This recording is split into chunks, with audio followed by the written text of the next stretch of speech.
What do you say we just jump in right here on Super Bowl 50 in the preview? And I think we go with the same strategy we've done before. We each take a team and say why we think they could win the game. And I'm going to give you the floor, Buck, first here for your Carolina Panthers. Why do you like them winning this football game? This is tough because I'm going to get beat up from both sides. I mean, the Denver Bronco fans hate me because I talked about them being shredded by the Patriots. The Carolina Panthers fans feel like I haven't given them a lot of respect throughout the year. But either way, I know I'm going to hear it, so I'm okay with it. But to me, the Carolina Panthers will win because they'll start fast and they'll force the Broncos to play catch-up. When you look at the Carolina Panthers throughout the regular season, I dug in the stats. In the first half during the regular season, they have outscored their opponents 266 to 121. You just talk about their ability to kind of jump out on people. It allows them to control the game in the second half. They feast off turnovers to the number one defense in terms of takeaways. Jumping out is a huge part of their winning formula. I think the Broncos will have a tough time dealing with the Panthers coming out the gates fast. Yeah, I look at those fast starts, Buck. I think that you hit on it. Takeaways being a big part of that. Short fields, because your defense is giving you fantastic field position, and then big plays, which they've been able to generate with Cam Newton in the passing game, hitting some big chunks down the field. And they jump on you. And then now you've got their defense in a situation where they kind of cut loose with their pass rush. That's their formula. That is their formula, but you talked about it. That opening script that they normally have under Mike Shula, they really come out after you. Here against the Arizona Cardinals, looking at the exo tape, they have a cross-angle blitz. They can't get home.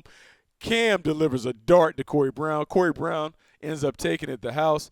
These are some of the plays that they've been able to use, particularly in the playoffs, where they jump out on people. A 55-7 advantage in the first half of their two playoff games against Seattle and Arizona, respectively. I think if they can come out the gate and put a quick 14 spot on the Denver Broncos, I think they can control and dictate the terms. That's what they want to do to eventually win the game. And you show that play, Buck. To me, what jumped out about that, not the great throw by Cam or Philly Brown making somebody miss and get in the end zone, was the pickup by that offensive line, which to me is the most underrated aspect of this football team. I thought it was a major question mark coming into the year. They've answered all those questions. They played outstanding up front, moving people in the running game and showing that toughness and awareness to be able to pick up a variety of blitzes they saw from the Arizona Cardinals. That is a hidden secret to the Carolina Panthers' success. Is just how well they have played up front. Turner out of LSU, the young guard, he's on his way, in my opinion, to being one of the best guards in the National Football League. Oh, he's been outstanding. You're talking about a Pro Bowl caliber player. He and Ryan Khalil have really solidified the interior. But I'm going to say Michael Oher has been a huge surprise to me. Michael Oher comes over from Tennessee after he was cut.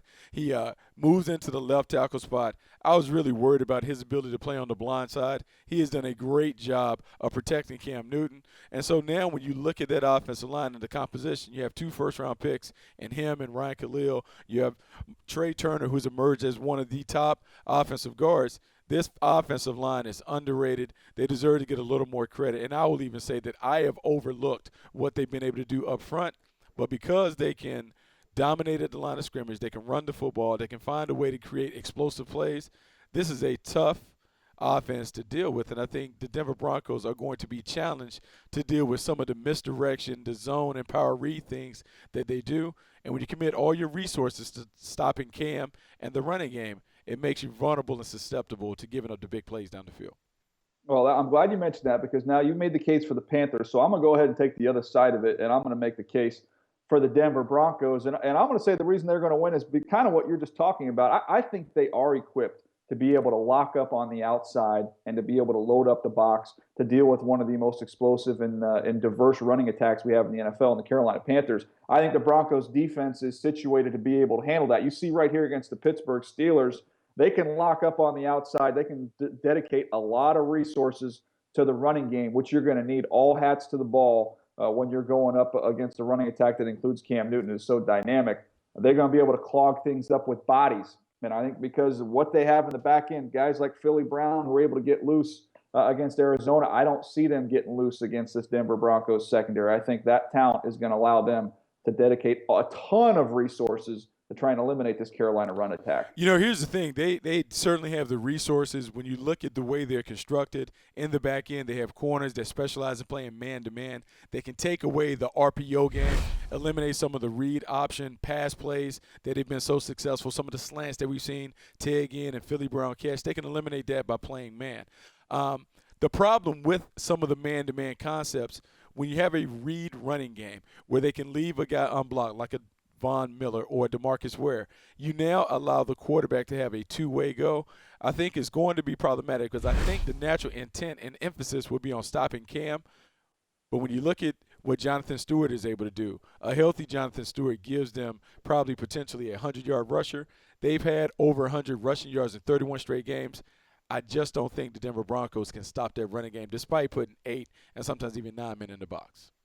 All right, Buck. Well, we've kind of tried to make a case for each team here, and now it's time for us to go on the record. I gave you a case of why the Denver Broncos will win. If it were to fall for them perfectly, I think you can make a strong argument that they do win this football game. But I'm going to give you the floor first here, Buck. Who do you see winning Super Bowl 50, and why not throw out a score there as well? I think the Carolina Panthers will win 24-20, and a large part of why Carolina will win is what I talked about earlier in terms of the fast starts. I just don't know if Peyton Manning has enough left to make plays against this defense. Ultimately, in this passing game, it's about trying to find a way to create big plays. And I looked at the stats. 20 of his 24 intermediate passes went to the middle or to the right side of the field. Unfortunately for Manning, that is where Josh Norman and Luke Kuechly do their business. I think at some point, if the game gets to a 10-point deficit for the Broncos, we will see the turnovers start to come. And I just think that Peyton Manning is going to go back to being that guy that we saw in the regular season. 9 touchdowns, 17 interceptions, second most interceptions in the National Football League. I think he's going to turn the ball over a couple times. And given the Panthers' ability to cash in on those points, I think they're going to get it done. All right, Buck, look, I made the case for the Denver Broncos, but when, I have to pick a winner in this football game, I do believe in this Broncos defense. I think they keep the score down. I think they match up favorably with this Carolina offense. However, I like the Carolina Panthers to win this football game because I think their strength in the middle of their defense is going to be able to attack a vulnerable middle of the offensive line for the Denver Broncos. I think they're going to be able to get some heat inside on Peyton Manning. I think it's going to lead to some sacks. I think it could lead to a fumble or a pick. I think there'll be some turnovers. There'll be some short fields. And I think that's why the Carolina Panthers win. I think it's a low-scoring game. I like the Carolina Panthers 21-13. I wouldn't be surprised if it even came in below that. But I think the biggest mismatch in this game is going to be Denver up front offensively against what this Carolina front's going to be able to do to them. I think that's going to be the key to the football game. And we both like the Carolina Panthers to win it. Yeah, we both like the Carolina Panthers. But I will say, if I'm the Denver Broncos, if I'm a team or a fan of the Denver Broncos, I'm looking for a deep shot or two early from Peyton Manning. I think it's been proven that when he takes his shots, he likes to take them early in the game before the conditions kind of dictate whether his arm can throw it or not. And also, the magic number for the Broncos, 30 carries. They're unbeaten when they get 30 or more carries. I'm committed to running the football if I'm Gary Kubiak. If they run the ball successfully, I think they have a chance to knock off the Panthers.